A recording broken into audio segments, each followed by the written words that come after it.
Hello my dear students, आप लोगों का इस नए क्लास में स्वागत है। जैसा कि हम लोगों ने अपने दूसरे चैनल पे यानी कि जो हमारा देखो, आपको पता होगा कि मेरे एक्चुअली दो चैनल चलते हैं। एक अमित कुमार तिवारी जो मैंने क्लियरली यहाँ पे मेंशन भी कर दिया ताकि आप लोग को प्रॉब्लम ना हो। एक है अमित कुमार तिवारी इंग्लिश मीडियम के लिए है, और एक है अमित कुमार तिवारी 2.0 हिंदी मीडियम के लिए, जो बेसिकली आपका चैनल है, नहीं आप हिंदी मीडियम के स्टूडेंट्स के लिए है। लेकिन मैंने जो भी हमारा सब्जेक्ट होता है उससे रिलेटेड जितने भी इंपॉर्टेंट क्वेश्चन थे और जो भी हमारा सब्जेक्ट का ब्लूप्रिंट था वो मैंने ऑलरेडी इंग्लिश मीडियम वाले चैनल पे अपलोड कर दिया था। राइट।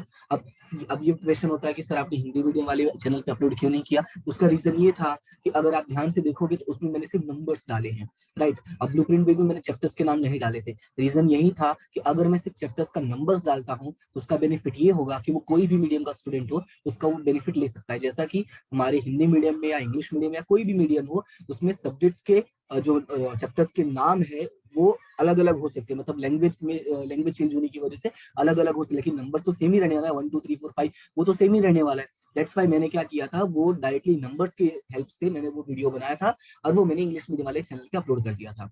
और अभी एग्जाम्स बहुत नजदीक है, ज्यादा नहीं, अगर रफ एंड टफ आइडिया में बोलूं तो सिर्फ 7 दिन बचा है। 7 दिन के बाद हमारी एग्जाम होगी। तो मैंने ये सोचा कि आपके पास टाइम कम है तो आपको कुछ ऐसा मैं प्रोवाइड करूं जिससे आपका मैक्सिमम बेनिफिट हो पाए। तो उसके लिए मैंने यहाँ पे एक पीडीएफ प्रिपेयर किया है, वो 40 पेज का है। 40 पेज भले लग रहा है लेकिन आपको टेंशन की जरूरत नहीं। इसमें 100+ एमसीक्यूज मैंने ऐड किए हैं। ऐसा नहीं कि बहुत ज्यादा इसमें कुछ है, लेकिन इसमें जो 100+ एमसीक्यूज मैंने ऐड किया है ये हमारे प्रीवियस ईयर के पेपर से है। राइट। ये मैंने अपने मन से नहीं बनाया है। देखो यहाँ पे इसलिए मैंने हेडिंग भी लिख दिया वैकल्पिक प्रश्न, और सभी अध्याय से पार्ट 1 एंड पार्ट 2। मतलब ये है कि जो हमारे प्रीवियस ईयर के पेपर थे मैंने उनमें से ही यहाँ पे डायरेक्टली एमसीक्यूज को ऐड किया है। अब ये एमसीक्यूज मैं आपको एक्सप्लेन करने वाला हूँ। अब पूछोगे सर एमसीक्यूज क्या एक्सप्लेन करना है, हम लोग तो याद कर लेंगे। बात सही, आप लोग याद कर लोगे आंसर्स, लेकिन मैं आपको एक्सप्लेनेशन दूंगा, उसके जो पॉइंट्स है वो मैं आपको थोड़ा बहुत समझा दूंगा। इससे आपका बेनिफिट ये होगा कि इवन क्वेश्चंस को सॉल्व करने में भी आपकी हेल्प हो जाएगी, और इससे रिलेटेड जो थोड़ी बहुत बेसिक थियरीज हैं वो भी आपका रिवाइज हो जाएगा। यानी कि 3 in 1 बेनिफिट होगा। एमसीक्यूज तो होगा ही होगा, 1 मार्क्स के लिए भी आप अपने आपको प्रिपेयर कर लोगे, क्वेश्चंस को सॉल्व करने के लिए भी प्रिपेयर कर लोगे, और छोटे मोटे जो डाउट्स है वो भी खत्म हो जाएगा। राइट। तो ये 3 in 1 करके चलेगा। आप ऐसा मत सोचना कि सिर्फ ये एमसीक्यू है।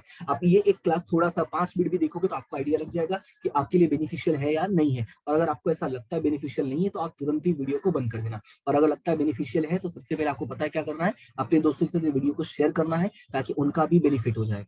और मुझे सपोर्ट करना है, और वो सपोर्ट कैसे करोगे, आप वीडियो को लाइक करोगे और चैनल को सब्सक्राइब करोगे। ठीक है, तो उम्मीद करता हूँ कि ये सारी चीजें आप करेंगे और क्लास को अच्छे से देखेंगे। तो फिलहाल स्टार्ट करते हैं, ज्यादा बातें नहीं करते, सीधा क्वेश्चन पे आते हैं।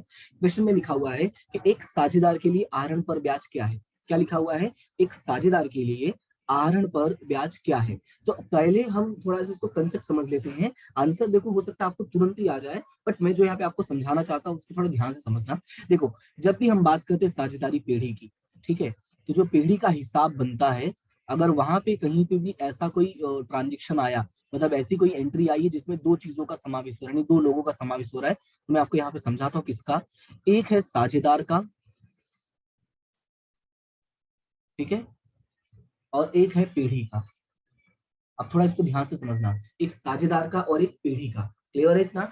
अगर यहाँ पे दो नाम में ऐड करता हूँ, साझेदार और पीढ़ी, इसका मतलब ये हुआ कि जितने भी ऐसे कुछ हिसाब होते हैं जिनका रिलेशन इन दोनों से होगा, तो हमें इन दोनों को ही दिमाग में लेके चलना है। अब क्वेश्चन ये है कि इन दोनों के बीच में कौन कौन से ट्रांजेक्शन होते हैं, मतलब कौन कौन से हिसाब होते हैं। तो मैं यहाँ पे थोड़ा आपको समझाता हूँ। एक होता है पूंजी, ठीक है, एक होता है आहरण, फिर इन दोनों का ब्याज, यानी पूंजी का ब्याज और आहरण का ब्याज, ठीक है, फिर वेतन, कमीशन और पारिश्रमिक। ठीक है, ये कुछ चीजें हैं जो साझेदार और पीढ़ी के बीच में व्यवहार होते हैं। अब इनका दिमाग में कैसे रखना है वो थोड़ा ध्यान से समझना। अगर मैं बात करता हूँ साझेदार की, हमें सिंपल सा यही समझना है। देखो, मान लो तुम्हें ये नहीं पता है कि आहरण का ब्याज साझेदार के लिए क्या है, तो दिमाग में बस रखो कि आहरण का मतलब क्या होता है। तो आहरण का मतलब होता है कि साझेदार ने अपने निजी उपयोग के लिए पैसा लिया है। क्लियर इतना। तो दिमाग में तुम्हें यही रखना है कि पैसा किसने लिया। तो एक बात समझो, अगर पैसा साझेदार ने लिया, ठीक है, किसने लिया पैसा, साझेदार ने लिया, इसका मतलब देखो, जो पैसा लेता है उसको ब्याज चुकाना पड़ता है। ध्यान से सुनना, मैंने क्या कहा कि जो पैसा लेता है उसको ब्याज चुकाना पड़ता है। जैसे कि आहरण जो है, आहरण का पैसा कौन लेता है? तो आहरण का पैसा लेता है साझेदार, तो इसको ब्याज चुकाना पड़ेगा, तो इसके लिए वो ब्याज क्या होगा? खर्च होगा। अब ध्यान से सुनना, अगर इसने पैसा लिया तो इसका जो ब्याज है वो चुकाना पड़ेगा, तो चुकाना पड़ेगा तो ब्याज इसके लिए क्या होगा? खर्च होगा, तो पीढ़ी के लिए क्या होगा? आय होगा। क्लियर है? इसमें आपके दो क्वेश्चन बन गए कि अगर ये आहरण का ब्याज साझेदार के लिए क्या है, तो आंसर पता चल गया खर्च है। इन चारों में से खर्च कौन सा है? तो इसमें देखोगे तो पहला ऑप्शन व्यय है, दूसरा दायित्व है, तीसरा आय है और चौथा नुकसान है। ठीक है, दायित्व और आय तो खत्म हो गया, बचा नुकसान और व्यय। तो यहाँ पे मैंने खर्च लिखा है और व्यय का ही दूसरा नाम खर्च है, यानी जो हमारा आंसर होगा वो क्या होगा? वो व्यय हो जाएगा। ठीक है, ऑप्शन नंबर ए। क्लियर है इतना? ठीक है, ये तो फर्स्ट पॉइंट हमारा क्लियर हो गया। अब इसी में मैं थोड़ा और समझा देता हूँ। मान लो कि मैं पूंजी की बात करता हूँ। ठीक है, किसकी बात करता हूँ? पूंजी की। ओके, अब पूंजी का पैसा कौन लेता है? साझेदार लेता है या पीढ़ी लेती है? तो पूंजी का पैसा लेता है ये पीढ़ी। तो यहाँ पे मैं लिख देता हूँ लिया। किसने लिया? पीढ़ी ने। तो यहाँ पे मैं लिखता हूँ लिया। ठीक है, थोड़ा ध्यान से समझना इसको।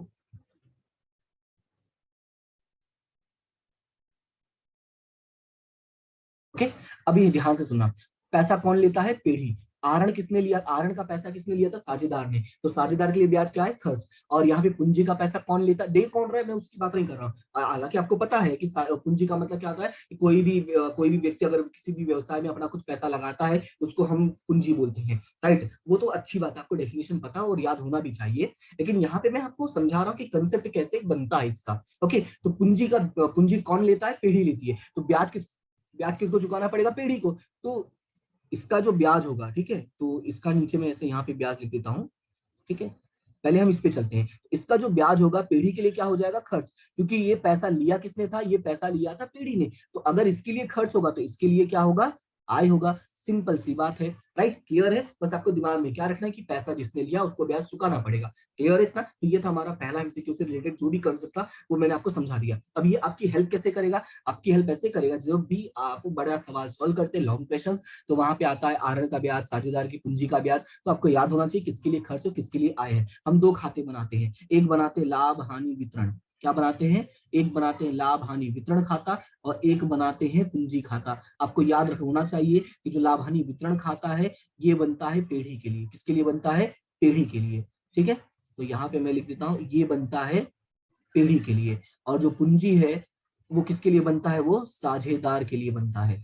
और जो खर्च है वो हमेशा क्या होता है? उधार। तो अगर पीढ़ी का खर्च है तो इसके उधार में, और साझेदार का खर्च है तो साझेदार के खाते में उधार में। बस इतना ही दिमाग में रखना है। ठीक है, चलो अभी आगे बढ़ते हैं। दूसरा है ख्याति किस प्रकार की संपत्ति है। तो इसमें ज्यादा एक्सप्लेनेशन जैसा नहीं है, तो सिंपल सा है, ख्याति जो है हमारी वो कौन सी संपत्ति? अदृश्य संपत्ति है। ओके, ख्याति हमारी कौन सी संपत्ति? अदृश्य संपत्ति है। ठीक है, जो दिखाई नहीं देता है। और ख्याति का मतलब भी यही होता है कि ख्याति एक प्रकार की अदृश्य संपत्ति है, या ऐसे कहो कि जो हमारा अपेक्षित आय होता है उससे जब ज्यादा आय कमाते हैं तो उसे हम क्या कहते हैं? ख्याति। जो हमारा थर्ड चैप्टर का डेफिनेशन में क्लियरली मेंशन है, आपको वो डेफिनेशन भी याद रखना होगा कि एग्जाम में ख्याति का अर्थ भी पूछा जाता है। ओके, चलिए अब आगे बढ़ते हैं। अगला है पुनः मूल्यांकन खाते को किस नाम के रूप में पहचाना जाता है। अब यहाँ पे तुम्हें कुछ ऑप्शंस दिया गया है और तुम्हें पूछा है कि पुनः मूल्यांकन खाते का दूसरा नाम क्या है। अब मान लो जैसे कि आपको नहीं आता हो, ठीक है, हम थोड़ा ऐसा अंदाजा मतलब ये लेके चलते हैं कि आपको नहीं आता है। ठीक है, थोड़ा नेगेटिव चलते हैं इसमें। अगर आपको नहीं आता तो चारों नाम पढ़ लो पहले। पूंजी अनामत खाता, लाभ हानि वितरण खाता, लाभ हानि समायोजन खाता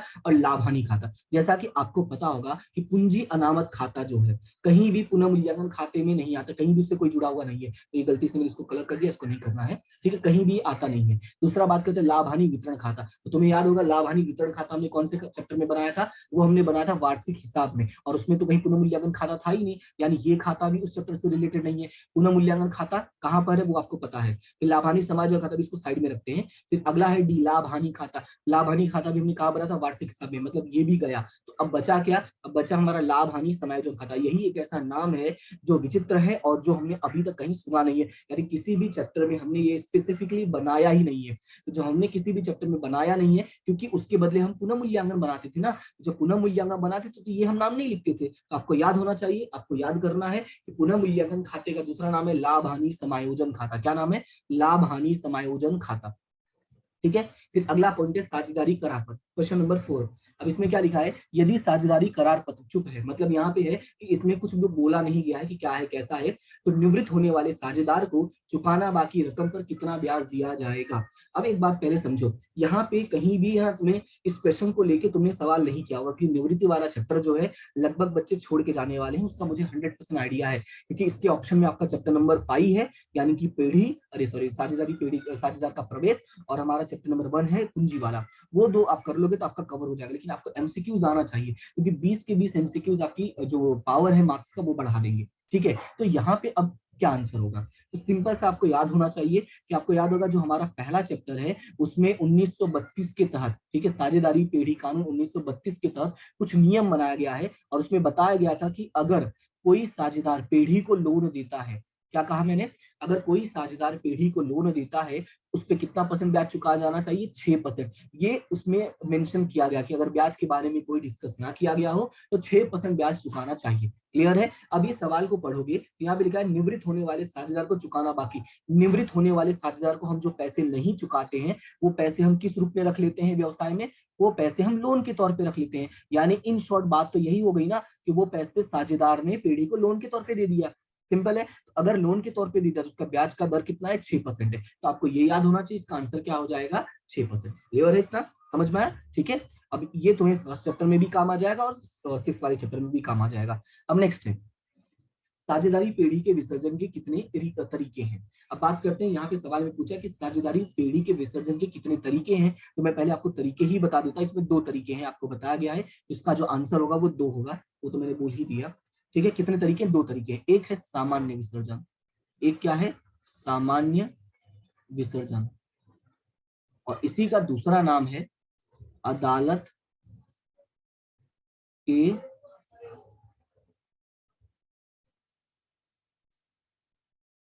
हस्तक्षेप के बिना। ठीक है, क्या नाम है, अदालत के हस्तक्षेप के बिना। और दूसरा नाम है इसका, यानी जो दूसरा पॉइंट है वो है अदालत के हस्तक्षेप के द्वारा।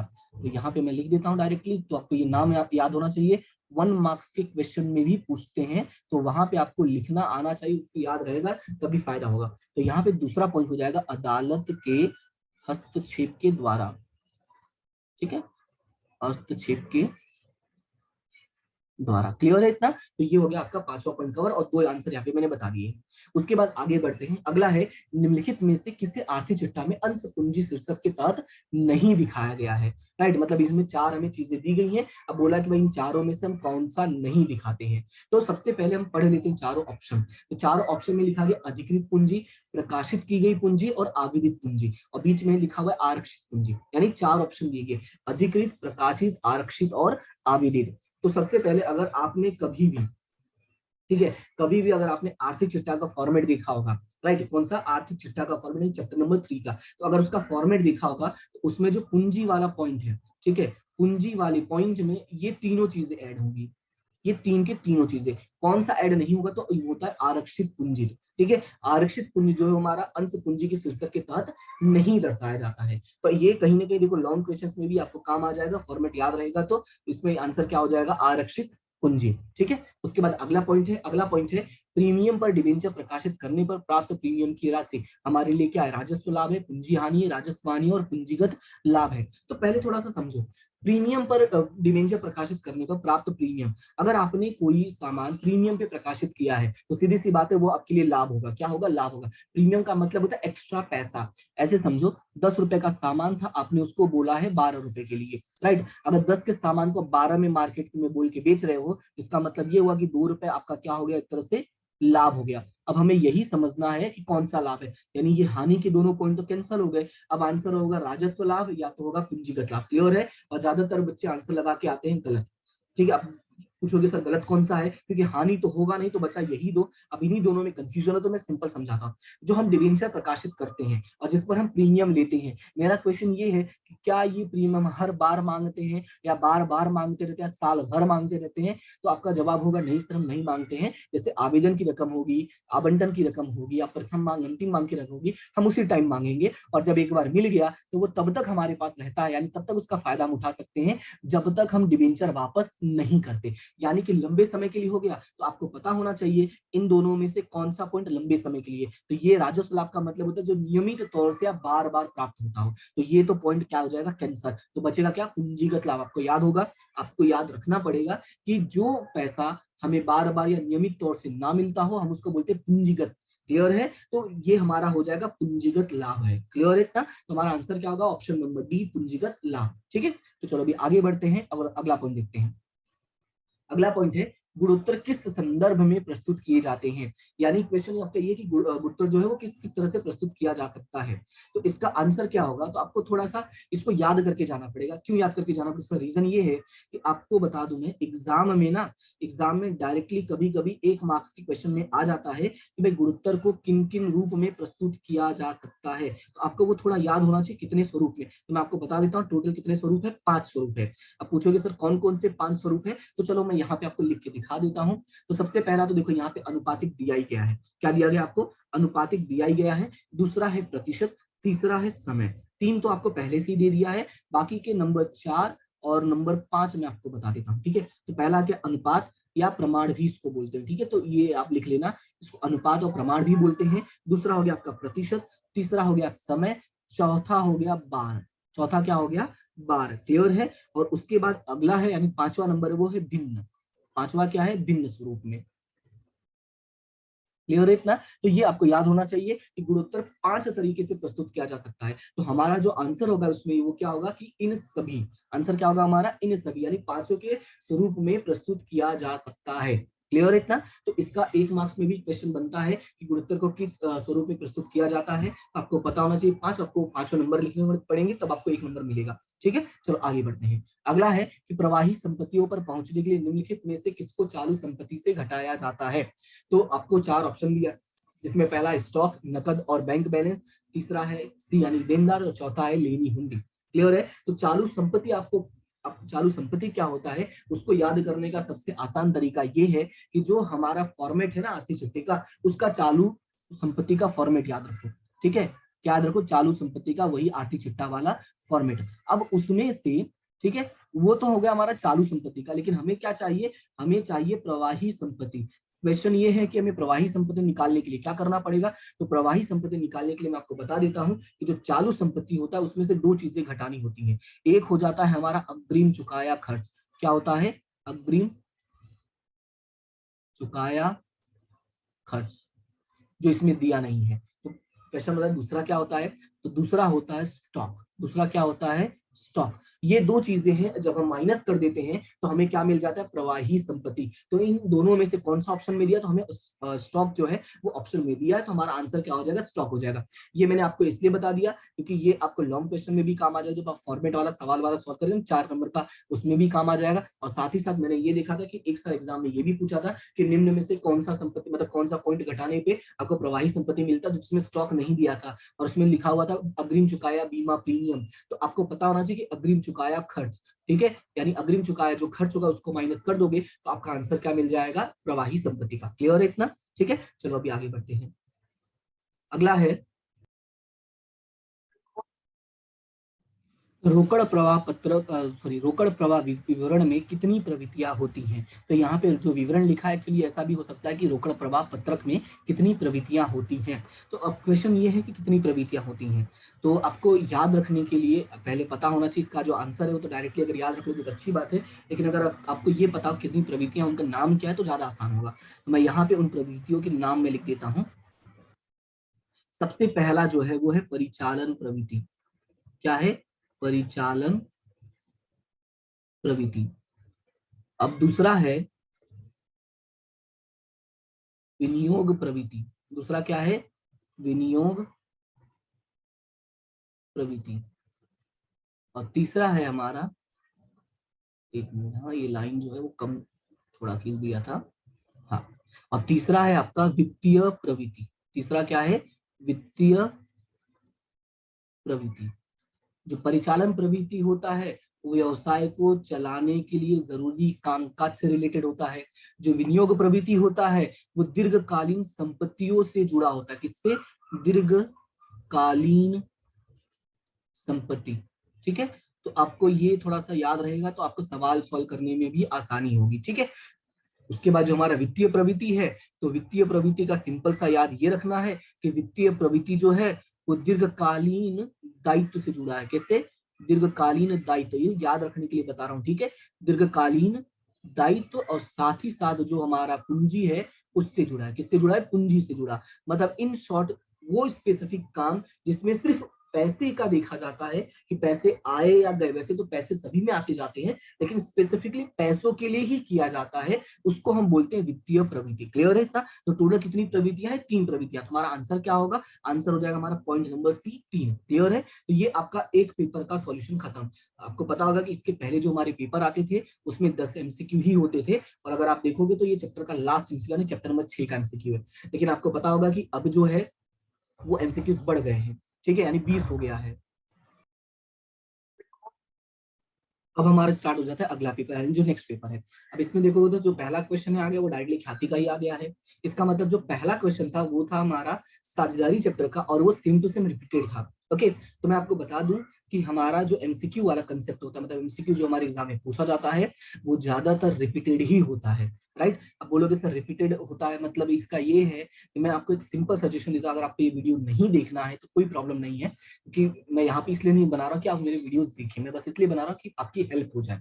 अगर आपके अच्छे मार्क्स आ जाएंगे, आप अगर कभी रास्ते में मिलोगे मुझे, गलती से भी अगर हमारी कभी मुलाकात होती है, बोलोगे सर मेरे अच्छे मार्क्स आए, तो मेरे को उससे ज्यादा खुशी होगी। इससे खुशी नहीं होगी आप सर मैंने आपका वीडियो देखा था उसमें से मैंने किया था, सर आपका बात सुन के मैंने बुक में से पढ़ा था, अगर आप ये भी बोल दोगे ना तो भी मेरे लिए वो काफी है, राइट। जरूरी नहीं कि वीडियोस आप देखो, ठीक है। तो मैं आपको बता दे रहा हूँ कि जरूरी नहीं है वीडियोस देखना, लेकिन यहाँ पे मैं जो चीज आपको बताऊंगा वो आपको डेफिनेटली आपको हेल्प करेंगे लॉन्ग टर्म याद रखने में। और एग्जाम अभी 7 से 8 दिन है, तो आपको इतना याद रखना पड़ेगा, और एग्जाम तक याद होना बहुत जरूरी है, और कोई भी कंफ्यूजन नहीं रहना चाहिए, इसलिए मैं आपको ये एक्सप्लेनेशन दे रहा हूँ। और ये आपको और भी चीजों में काम आ जाएगा, बस इसलिए बता दे रहा हूँ। ओके, तो ख्याति क्या है ये? अब यहाँ पे देखो लिखा ख्याति यह जहाँ व्यक्तिगत कौशल महत्वपूर्ण है। तो बेसिकली पूछा कि ख्याति कहाँ मतलब कैसी होती है, जहाँ पे व्यक्तिगत कौशल जो है वो महत्वपूर्ण होता है। तो मैं आपको बता दूं ख्याति अक्सर वहां पे कम होती है जहां पे व्यक्तिगत कौशल महत्वपूर्ण होता है। जैसे कि एग्जांपल के तौर पर आप मेरे चैनल पर आए हो, आप मेरे चैनल पे वीडियो क्यों देख रहे हो? उसका रीजन ये है, आपने मेरा जो पुराने वीडियो है या कोई अपलोडेड ऑलरेडी वीडियो होगा जो आपने उसको देखा होगा, पहले देखा होगा, इसलिए आप यहाँ पर आए, तो आपको लगा अच्छा हाँ ये बढ़िया पढ़ा रहे हैं तो देखते हैं। लेकिन अगर मान लो कल मेरी अचानक से तबीयत ज्यादा खराब हो जाती है, मैं नहीं वीडियो बना पाता हूँ, तो आप मेरे चैनल पे बार बार आओगे तो आपको लगेगा अब तो नया कुछ आया नहीं तो क्या देखेंगे, राइट। इसका मतलब ये क्या है, वो ख्याति अपने आप कम हो जाएगी। और इसका मतलब ये नहीं कि आप देखोगे, हो सकता है पुरानी वीडियोस देखो आप। क्लियर इतना? तो इसी वजह से कहा जाता है कि जहां पे व्यक्तिगत कौशल महत्वपूर्ण होता है वहां पे अक्सर ख्याति का क्या होती है, कम होती है।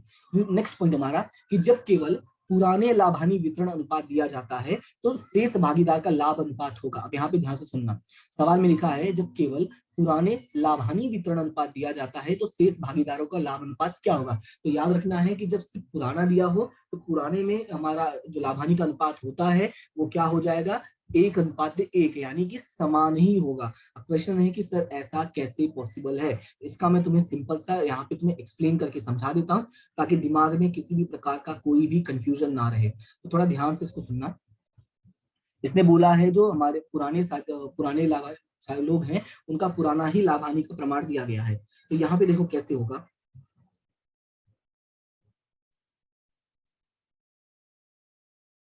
ये 1:1 नहीं होगा। मैं इसका आपको सॉल्यूशन करके समझाऊंगा तब बेटर समझ में आएगा। मैं मान के चलता हूँ कि इनका जो पुराने लोग हैं उनका जो पुराना प्रमाण है वो 3:2 है, मैं मान के चलता हूँ, ठीक है। एक अंदाजा के तौर पे आपको समझाने के लिए पुराना अनुपात जो है वो 3:2 है। और जो नया साझेदार आया था, ठीक है, नया साझेदार जो आया था उसके बारे में कोई जानकारी नहीं दिया गया है कि उसका प्रमाण कितना होगा, तो पुराने साझेदारों का लाभ का प्रमाण क्या होगा। तो मैं इसका जो कंसेप्ट है वो मैंने 5वें चैप्टर में आपको एक्सप्लेन किया है। मैंने क्या एक्सप्लेन किया है कि जब ये बात ना बोला गया हो कि शेष साल लाभ, ठीक है, जैसे मान लो टोटल लाभ कितना होता है, 1 होता है, उसमें से 1/5 जो है वो हमने नए को दे दिया, ठीक है। अगर हमने 1/5 नए को दे दिया तो शेष कितना बचा, वो बचा शेष बचा 4/5। अब जो शेष 4/5 बचा है इसको कैसे बांटना है, ठीक है, ध्यान से सुनना, इसको कैसे बांटना है इसके बारे में कोई जानकारी नहीं दिया गया है। तो हम ये करते हैं कि ये जो शेष लाभ होता है इसको हम, ध्यान से सुनना, इसको हम पुराने प्रमाण में ही बांटते हैं। किसमें बांट देते हैं? पुराने प्रमाण में ही।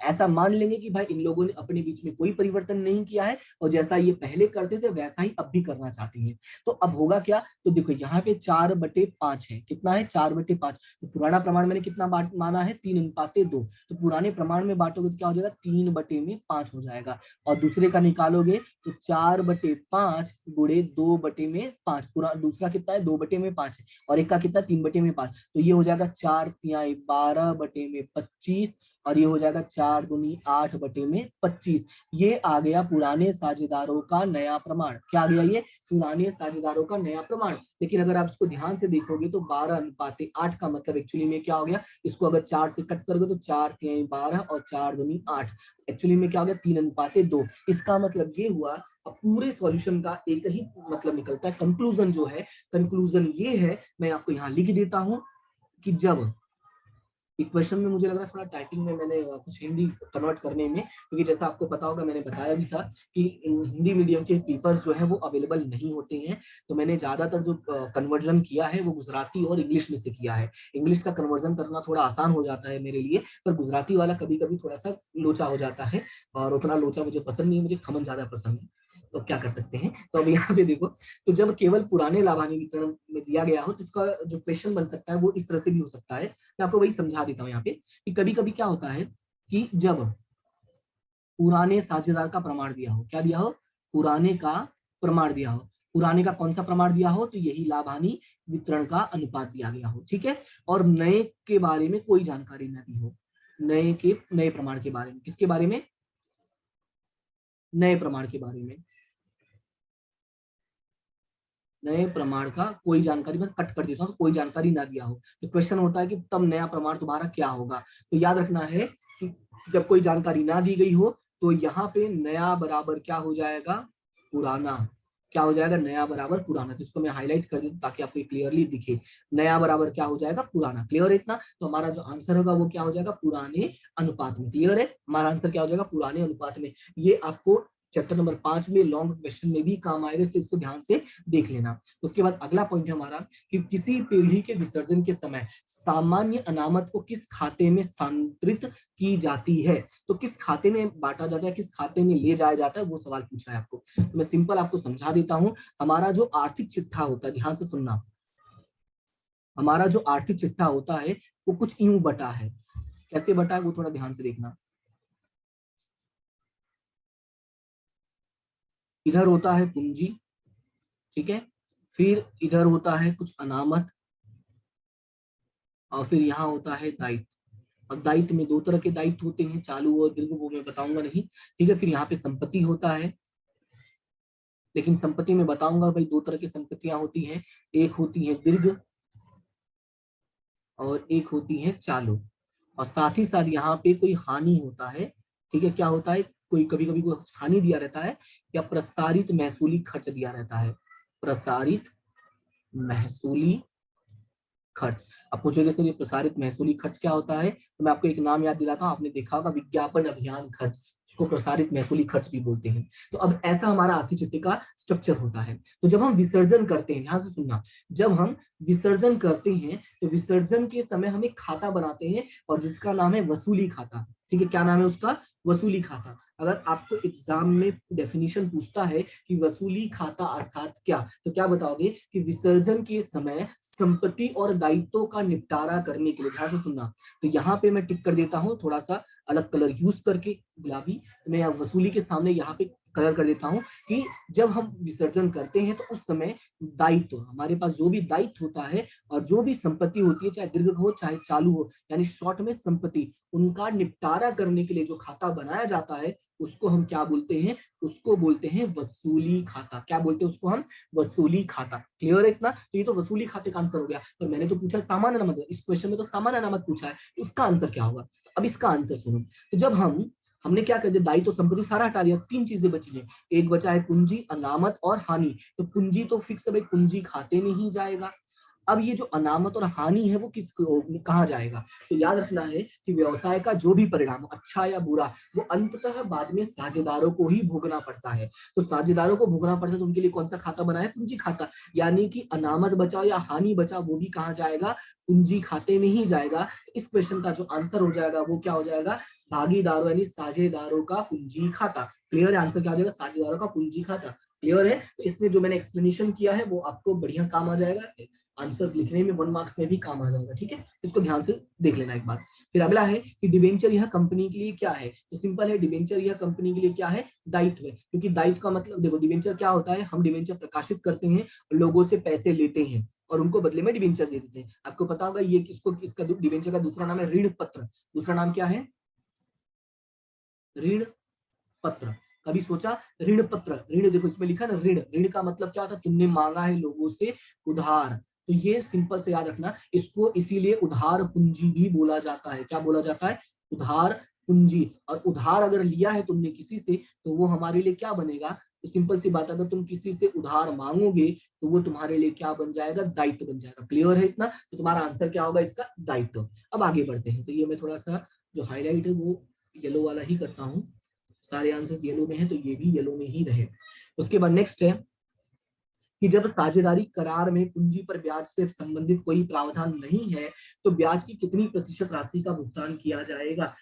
Option number A 6%, option number B 9%, option number C 12% और डी है कोई ब्याज नहीं। ये जो बी और सी है थोड़ा ऊपर नीचे हो गया है, इससे कोई फर्क नहीं पड़ता, बस आपको समझ में आना चाहिए। तो यहाँ पे मैं बता देता हूँ कि 1932 में साझेदारी पेढ़ी के अधिनियम 1932 के तहत इसमें कुछ बातें बताई गई हैं और वो बातें ये हैं कि पूंजी और आहरण, ध्यान से सुनना, कि पूंजी और आहरण का ब्याज जो होता है वो नहीं चुकाया जाता है। ठीक है, और जो लोन होता है उसका जो ब्याज होता है उस पे 6% ब्याज चुकाया जाता है। तो आपको ये 3 पॉइंट याद रखना है जो आपको लंबे समय में काम आएगा। मतलब कि आगे जब आप और भी एग्जाम, मतलब इसमें जब एग्जाम दोगे तो हो सकता है लोन से सवाल पूछ ले, आपको उसमें भी काम आ जाएगा। तो कितने प्रतिशत ब्याज चुकाया जाएगा इस वाले क्वेश्चन में? इसमें कोई ब्याज नहीं चुकाया जाएगा। क्लियर है? तो इसका जो आंसर होगा वो हो जाएगा ऑप्शन नंबर डी, कि कोई ब्याज नहीं दिया जाएगा।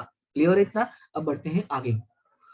अगला है कि ख्याति किस पहलू पर निर्भर करती है? क्या बोला है? कि ख्याति किस पहलू पर निर्भर करती है। मैंने इसका अक्सर देखा है कि बच्चे है ना, कि चारों में से चारों ऑप्शन में कंफ्यूज रहते हैं। तो मैं तुम्हें छोटा सा कुछ पॉइंट बताता हूं जो शायद आपको मदद करे इसका आंसर है ना परमानेंट याद रखने के तौर पे। मेरा सवाल ये है कि आपको पता है कि ख्याति का परिभाषा क्या होता है? अगर आपने चैप्टर को ढंग से पढ़ा होगा तो आपको पता होगा कि ख्याति की जो 2 परिभाषाएं दी गई हैं किताब में, उसमें से एक परिभाषा भी अगर आपको याद हो तो बताओ। देखो पहला पॉइंट है कि जो ख्याति है वो अदृश्य संपत्ति है। ये बिल्कुल मत बोलना कि मेरे को ये पता है भाई, ये मैं नहीं जानना चाहता। ख्याति अदृश्य संपत्ति, ये बात सही है, पर मैं दूसरा पॉइंट बोल रहा हूँ। तो दूसरा पॉइंट अगर आपको नहीं पता है तो मैं आपको बता देता हूँ कि यह देखो, दूसरा जो परिभाषा है वो ये है कि अपेक्षित लाभ से अधिक लाभ कमाने की क्षमता। ठीक है, ये हमारा दूसरा डेफिनेशन है। क्या बोला है? अपेक्षित लाभ से अधिक लाभ कमाने की क्षमता। तो अब मेरा क्वेश्चन ये है कि जब यहाँ पे ये बात ऐड कर दिया है इसने कि भाई अपेक्षित लाभ से अधिक लाभ, ठीक है, अपेक्षित लाभ से अधिक लाभ, तो इन चारों में लाभ कहाँ लिखा है? व्यावसायिक उद्यम कर्मचारी लिखा है इसमें, कहीं लाभ नहीं। व्यावसायिक उद्यम के पर मतलब व्यवसाय कैसा है उस पर, ये व्यवसाय की संपत्ति पर, इसमें भी कहीं लाभ नहीं। लेकिन लास्ट वाला पॉइंट देखोगे तो इसमें क्या लिखा है? भविष्य में बनाए रखने योग्य लाभ पर। मतलब ये है कि व्यवसाय का भविष्य में लाभ कितना बना रहेगा उस पर डिपेंड करता है।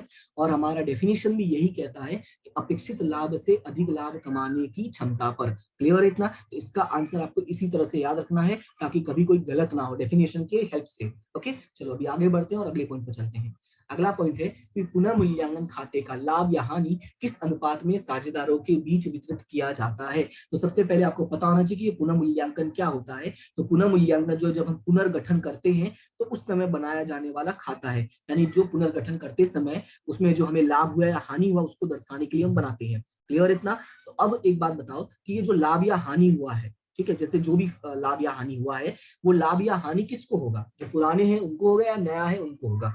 सिंपल सी बात है, अगर संपत्ति की कीमत में कोई भी कमी या वृद्धि हुई है पुराने वाले में, तो उसका सीधा सीधा श्रेय किसको मिलना चाहिए, वो पुरानों को मिलना चाहिए। नया तो अभी आया है ना, ठीक है, नया तो अभी आया है, तो नए को तो मिलेगा नहीं, यानी कि नया लाभ हानि का प्रमाण तो वो कैंसिल हो गया, और त्याग और लाभ की तो बात ही नहीं होगी, क्योंकि ये अभी तो सिर्फ हम पुनः मूल्यांकन कर रहे हैं। ठीक है, तो याद रखना है कि पुनः मूल्यांकन खाते का चाहे लाभ हो या हानि हो, कौन से प्रमाण में बांटेंगे, पुराने लाभ हानि के प्रमाण में। क्लियर है इतना, समझ में आया। और पुनः मूल्यांकन क्या होता है, जब हम पुनर्गठन करते हैं उस समय संपत्ति और दायित्व को बाजार कीमत पर दर्शाने के लिए, उससे जो हमें लाभ या हानि होता है उस कीमत को दर्शाने के लिए हमें जो खाता बनाया जाता है, मतलब हम जो खाता बनाते हैं उस खाते को हम क्या बोलते हैं, पुनः मूल्यांकन खाता। क्लियर इतना।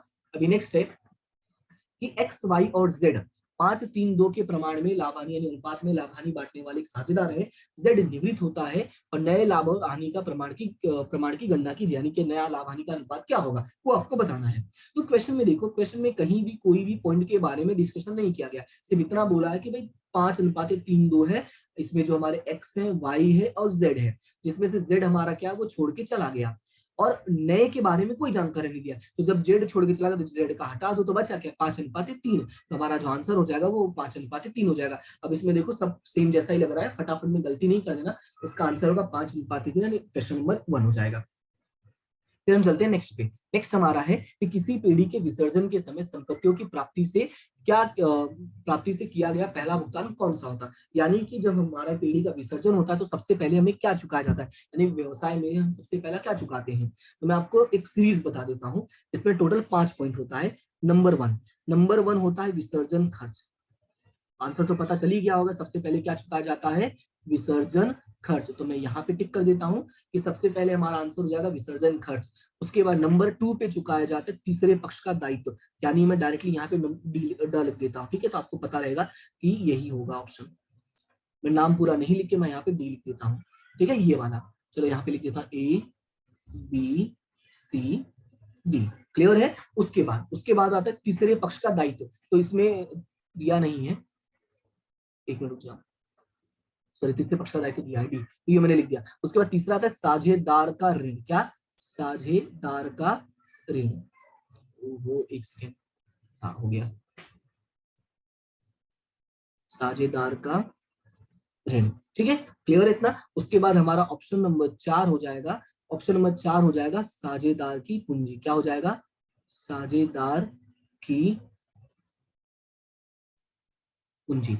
और लास्ट में है अगर बचा, कुछ पैसा बचा तो किसको मिलेगा, साझेदार को।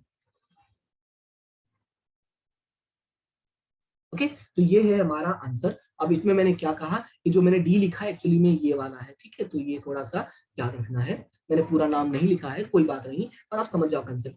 जब पीढ़ी का विसर्जन होता है तो सबसे पहले क्या चुकाया जाता है, तो विसर्जन खर्च चुकाया जाता है, फिर तीसरे पक्ष का दायित्व चुकाया जाता है, फिर साझेदार का ऋण चुकाया जाता है। साझेदार का ऋण का मतलब अगर साझेदार ने पीढ़ी को लोन दिया होगा, ओके, उसके बाद साझेदार की पूंजी चुकाई जाती है, और लास्ट में अगर पैसा बचा तो किसको, साझेदारों को आपस में बांट लेंगे। कौन से प्रमाण में, लाभ हानि के प्रमाण में। तो यहाँ पे शॉर्ट में मैं PNL लिख देता हूँ तो आपको पता चल जाएगा, प्रॉफिट एंड लॉस के प्रमाण में। क्लियर है इतना। उसके बाद हमारा क्वेश्चन नंबर 20 है कि निम्नलिखित में से किसे आर्थिक चिट्ठा के शीर्षक शेयर पूंजी के तहत नहीं दिखाया गया है। तो अब 4 पॉइंट है, पहला है अधिकृत पूंजी, दूसरा है निर्गमित की गई पूंजी, तीसरा है पूंजी अनामत, और चौथा है आवेदित पूंजी। तो आपको पता होगा, आप अगर पॉइंट्स का नाम देखते हो तो जिसमें ये पॉइंट है जो पूंजी अनामत, ये हमारा एक तरह का अनामत है, और अनामत हम कहाँ दिखाते हैं, अनामत और आधिक्य में दिखाते हैं। तो हमारा आंसर क्या हो जाएगा, पूंजी अनामत। और ये तीनों चीजें हम पूंजी वाले शेयर पूंजी के अंदर दिखाते हैं, ना कि अनामत आधिक्य, अरे सॉरी, उल्टा बोल दिया मैंने। ये जो पूंजी अनामत होता है ये हम अनामत अधिक में दिखाते हैं, ना कि शेयर पूंजी में। शेयर पूंजी में क्या क्या दिखाएंगे, शेयर पूंजी में हम दिखाते हैं अधिकृत पूंजी, निर्गमित की गई पूंजी और आवेदित पूंजी। सेम क्वेश्चन अभी ऊपर भी आया था लेकिन वहां पे अलग लिखा हुआ था, ठीक है, तो आपको ये थोड़ा याद रखना पड़ेगा कि इसमें घुमा फिरा के वो लोग क्वेश्चन पूछते हैं। ओके, क्लियर इतना। तो यहाँ पे हमारा 20 MCQ खत्म होता है। फिलहाल आज के लिए इतना ही, क्योंकि क्लास ज्यादा लेंदी नहीं रखना चाहता, आपको थोड़ा थोड़ा कंसेप्ट करके 2 से 3 दिन मैक्सिमम में आपको मैं सारे MCQs प्रोवाइड कर दूंगा, और वो भी ऐसे ही एक्सप्लेनेशन के साथ। ठीक है, तो फिलहाल आज के लिए इतना ही, मिलते हैं नेक्स्ट क्लास में, तब तक के लिए thank you so much and have a good day. और इस वीडियो को लाइक करें और अपने दोस्तों के साथ शेयर करें ताकि सबका ये बेनिफिट हो जाए, ठीक है। और जैसे ही हमारा सीरीज एमसीक्यू का खत्म होता है, तुरंत ही मैं आपको जो मैंने नोट्स बनाया है इंपॉर्टेंट क्वेश्चन का, वो भी मैं आपको एक्सप्लेन कर दूंगा, तो उसमें भी आपका बेनिफिट हो जाएगा, ठीक है। तो फिलहाल मिलते हैं नेक्स्ट क्लास में।